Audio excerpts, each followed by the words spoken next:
दोनों हाथे दाबलो दोनों हाथे दाबलो मन भर जाबलो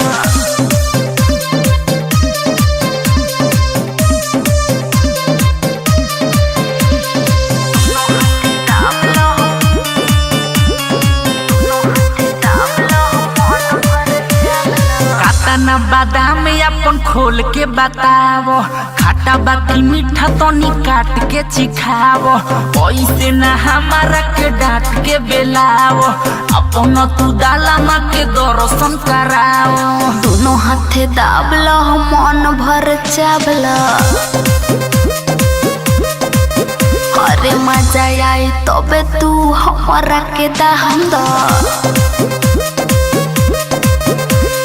कातना बादाम अपन खोल के बताओ, खाटा बाकी मीठा तनी काट के चिखाओ।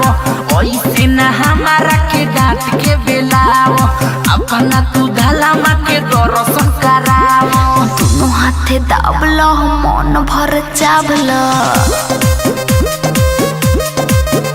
अरे मजा आई तबे तू हमरा के दाहम दो।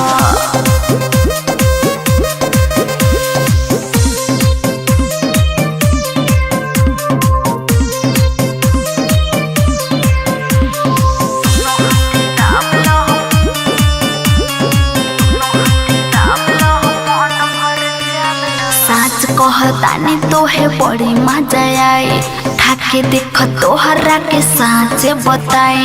देखी तोहर फल मन बिगड़ गइल बा, ऐसन नासा रे चढ़ गइल बा। दोनों हाथे दाबलो मन भर चाबलो, अरे मजा आई तबे तू हमरा के दाहम दो। कातना बादाम अपन खोल के बताओ, खाटा बाकी मीठा तनी काट के चिखाओ। ऐसे न हमारा के डांट के बेलाओ, अपना तू दालामा के दर्शन कराओ। दोनों हाथे दाबलो मन भर चाबलो, अरे मजा आई तबे तू हमरा के दाहम दो। दाबलो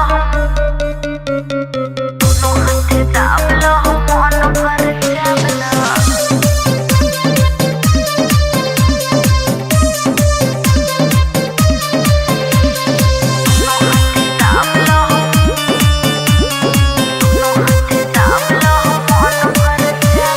धीरज दीवाना करो बात पर विश्वास, हमरा लेखा माल तोरा मिली ना झकास। कहे चित्तरंजन चितारा हो, हाली होने चल न भीतरा हो।